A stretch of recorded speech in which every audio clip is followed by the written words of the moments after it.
All right. Hello, everyone. My name is Shante Harding, and I'm the Special Events Coordinator here at the Night Ministry. Welcome to our second Facebook Live question and answer session. Today, we will explore the topic of youth homelessness with perspective from the Night Ministry's Youth Outreach Team, also known as YAT. We have our very own Marco Lucio-Chavez. Marco is an outreach case manager at the Night Ministry. Marco's job is to provide housing assistance, links to healthcare, and supportive services to young people ages 14 to 24 experiencing homelessness and/or poverty. He connects youth on the streets and at the crib to the resources they need to assist to end their cycle of homelessness. Hired on as an on-call youth worker in May of 2018, he now works with our yacht team. Thank you for joining us, Marco. Thank you for having me, Shante. Of course. All right, so during the discussion, audience, please feel free to type any questions you might have in the comments section, and Marco and I will try to get to them either during the conversation or after. All right, I guess we'll dive right into our first topic. So, Marco, the Chicago Coalition for the Homeless reported over 11,000 young people experiencing homelessness ages 14 to 24 were unaccompanied. What does that mean, and what do we know about youth and young adults who are experiencing homelessness in Chicago specifically, such as factors in them becoming homeless, and what does homelessness look like for them? So unaccompanied means when our clients are essentially just alone. They run away from Kentucky or Florida and they find themselves here in Chicago in a situation where they're looking for those resources. What we do know about these clients is that they are an invisible population. They exist, but they blend into an everyday person. But we also know that they are people too, and that they matter. And it's important to remember in that there is no us and them. Again, they are people too. Right. And they are also consistently adversely affected by systemic injustices. What factors would you say contribute to them becoming homeless, and what does homelessness look like for them? So we know that oftentimes the factors can be that they're throwaway youth, meaning that it's a youth who's LGBTQ identifying, and their parent or whomever essentially doesn't want anything to do with them. So they're throwaway youth. We know that they're runaway youth. Oftentimes, the family could have been evicted, and so they end up in a family shelter, but there's no specific resources for these young adults. They could be escaping domestic violence situations, a lack of support from family and friends for their mental health issues, which forces them into homelessness, pregnancy, substance abuse, or even aging out of foster care or being discharged from being incarcerated. Right. You mentioned a lack of resources, and we know homeless individuals, have little or no access to things like safe health care and other social services. What services does YAT at the Night Ministry provide, and how is it tailored to help this specific population? So the youth outreach team, one of the most important things that we provide are housing assessments and resources through the coordinated entry system or through assisting and applying for the Chicago Housing Authority application. In the fiscal year of 2020, 40 young adults in our care were transitioned to more safe and stable housing. Wow. And that's something that's very important. A lot of times we don't see those numbers. We don't see those clients that are out in the street, again, existing in that invisible population that we talked about earlier. Longevity of services. We can serve a client at the age of 18, and in 3 years from then they come back and, they might need something as simple as a CID. But the fact that they return to our services and they look at the Night Ministry's youth outreach team because of the impact we made in their lives. Yes. Speaking of the impact, how do you identify young people who may benefit from Yacht's help, and what approaches do you take to connect with them? Um, so it as somebody on the team once told me when I first started, in this job you have to be like suspect of the clients when we're out and doing outreach, right? So in the summer, that can look like somebody who's wearing really tattered, unwashed clothing. It could be clients who are lingering in spaces that are just where they're misplaced. So an example on 95th Street Red Line. It's 2 in the morning or 12 in the morning, and you see some 15-year-old walking around. Um, and we recognize also that oftentimes that these can just be fashion choices, um, or however somebody may choose to wear their clothing. Hmm. Um, so what we say is we'll give them one of our outreach cards and say, these are the services that we provide, not necessarily saying that they're for you, but maybe you know somebody. And this opens up the floor for them to freely discuss. So oftentimes we'll get a response back, something to the effect of, well, I have a friend who needs somewhere to stay the night. And as the conversation goes on, it ends up being that they're in need of our services. They were just building a wall, Hmm. but trying to see into what we are providing. I see it. So would you say a lot of your contacts come through the people that you can spot out when you're out on the street looking for young people, and through those connections that they might have, like a friend or family member or someone like that? A lot of it is really just hands-on, kind of word to word. Yeah. And it even in our approach to that, Hmm. it can be through word of mouth. So we'll give out bus cards or gift cards, and then we'll get a client come back and say, "Oh, I heard you gave so and so a bus card or gift card. I was wondering if you could help me with that." Um, and even just offering that open ear, open space, non-confrontational discussion, um, it that's something that our clients don't receive Hmm. every day, I would say. Um, Again, because they're that invisible population, they're not often able to just speak freely to somebody. So Hmm. when we enter the scene, it's comfort, it's a safe space, Right. and so they share that with others because they know that others may be in need of those services. Hmm. That's really profound.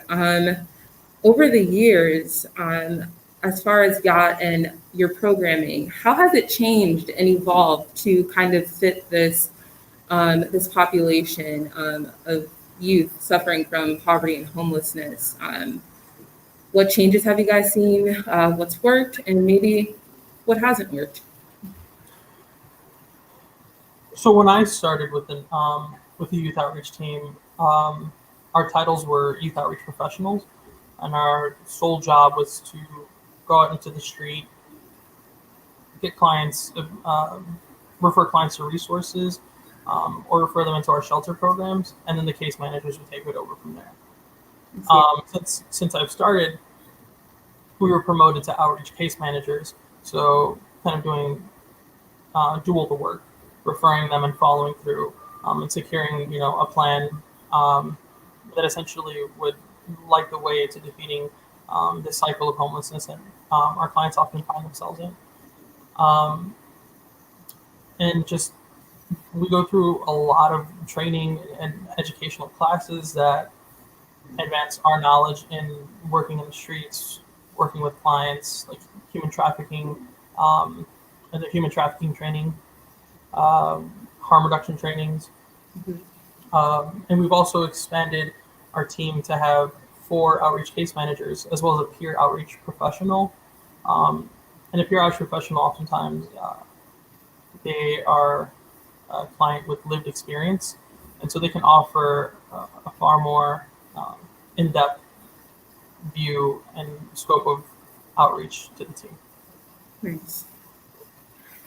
Um, So I wanted to take a little bit of time to talk about what's going on, in today's world surrounding COVID-19 and the pandemic. What have young people been telling you about the impact of COVID-19 on their lives, um, and anything Yacht has done in their approach to help the impact and those people being affected by this the most? Uh, yeah, it's a good question. This The impact has been absolutely devastating to our clients.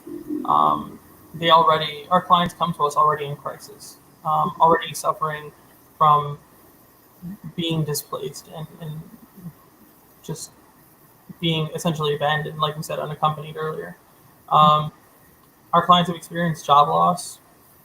Our clients with kids, um, they don't have access to childcare anymore, or in the initial time period.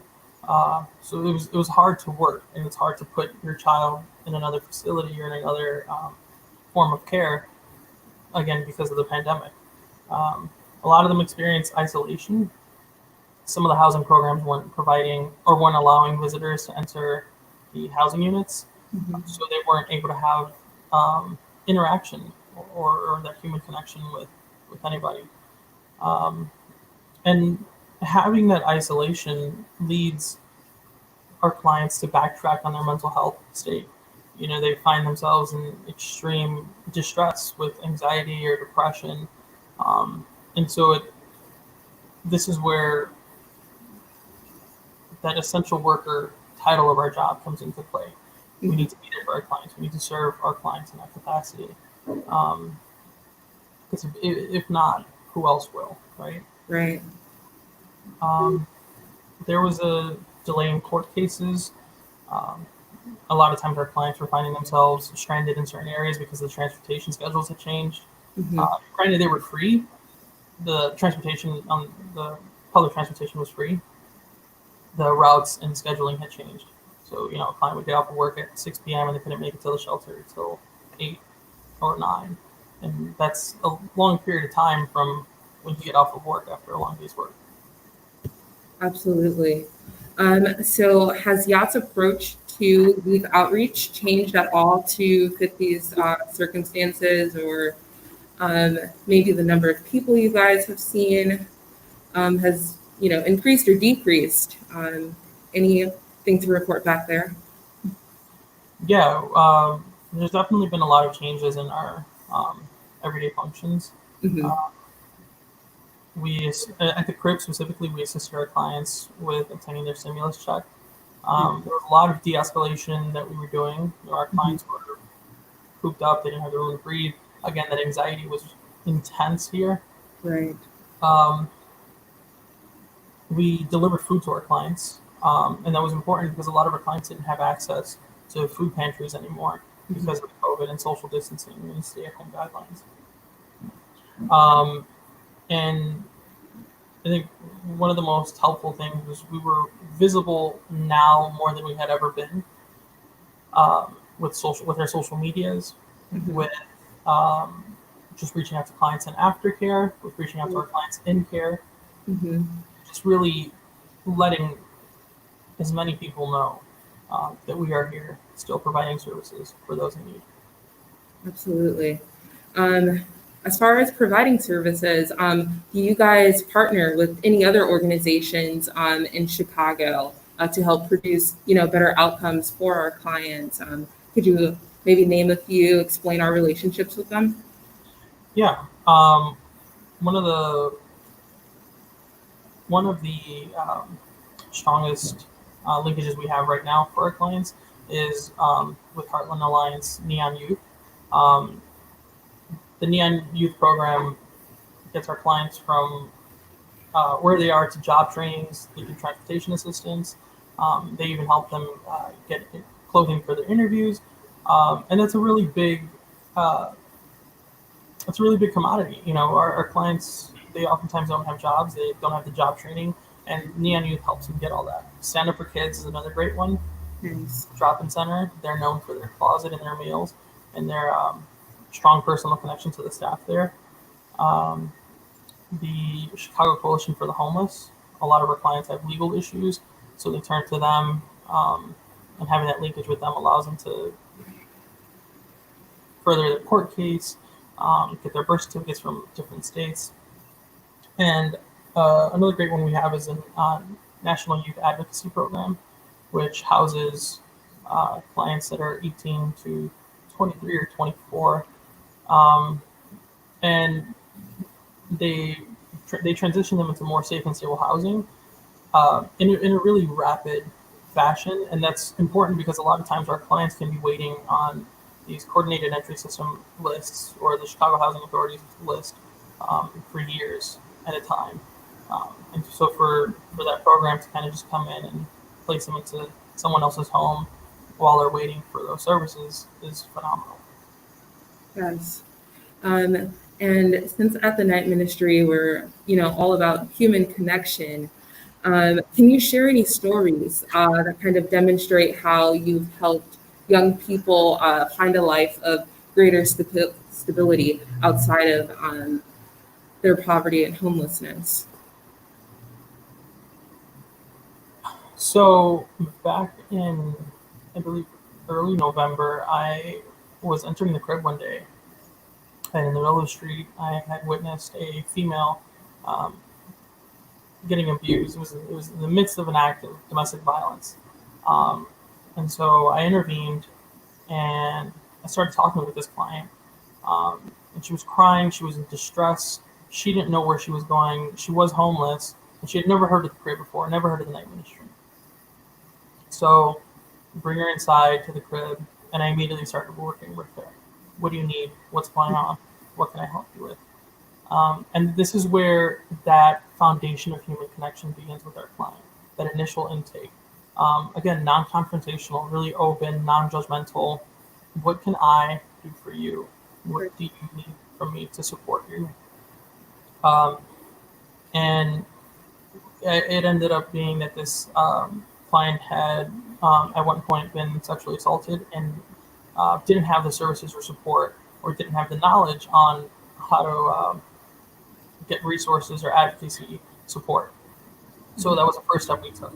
The second step was we discovered that this wasn't the first instance of domestic violence that she was experiencing. So we filed a police report and we took her to court and we fought it in court. And it was a really long, hard fight. Um, it, it was draining, but it didn't stop me from acting. This is the epitome of human connection here at the Night Ministry. Um, you take the time and you provide to this client as far as their needs need to be met. Um, and ultimately, she won her court case. She got the results that she wanted. And things turned out for the better for her, and now she's safely and stably housed. Um, and she she's fine. And Wow. you know, she's grateful to have had an ally like me in her life, and that's something that just that is what the word fulfilling means to Yes. me. Thank you for sharing that. That's such an amazing story and so heartwarming to hear that we have such amazing people working, for us, with us here at the Night Ministry that genuinely care about the work that we do here and it just shows how important it is to us. I would like to take a break here, or just to remind you guys to ask questions in the comments section. Any questions you have for Marco or for me, now would be a great time to ask them. And we'll move on for now to our next questions. Um, Marco, if there are any young people watching right now in Chicago who are experiencing homelessness or housing difficulties and instability, how can they get help? What advice would you give them? There are so many resources out there. The Youth Outreach Team specifically, we have a central intake number that is operating 24/7, 365. That number is 877-286-2523. You call that number and it'll be routed to us, and we'll be able to get you those resources or whatever it is that you may need. Excuse me. Nice. There is a app called Streetlight, and that's another great app. It covers citywide resources for youth experiencing homelessness. It gives out notifications for food pantries that are open, soup kitchens.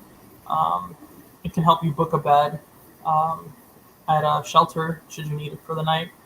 Our social media is Yacht Spot, YOT Spot on Facebook.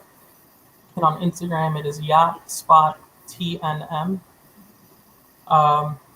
You can find us every Thursday at Belmont and Halstead, beginning at 8:30 p.m. We provide hygiene kits, socks, meals, and always an open ear, as well as HIV and STI testing. And you can always call 311 for resources if you are not a young adult who needs help. 311's Homeless Services Division is always available to answer that call. And lastly, our new location, The Crib, here at 1735 North Ashland. Intake begins at 8:30 p.m. every day. Nice. Right. Well, thank you so much for sharing that information. I'm sure we'll share it again when we post about this on our Facebook page. To wrap up, I think this concludes our discussion. Thank you, everyone, for tuning in. And thank you again to Marco for joining us today and answering all of our questions and providing that really good information about the services that we provide here at the Night Ministry. Thank you, Shante, for having me. Absolutely. Well, everyone, please like and share this live stream and tune into our next session happening next Wednesday at the same time at 3 p.m. We will be talking to a member from the Night Ministry's Youth Supportive Services team. So keep an eye on our Facebook page for more information about that. And thank you again for joining us and enjoy the rest of your day. Stay safe, everyone. You too. Take care.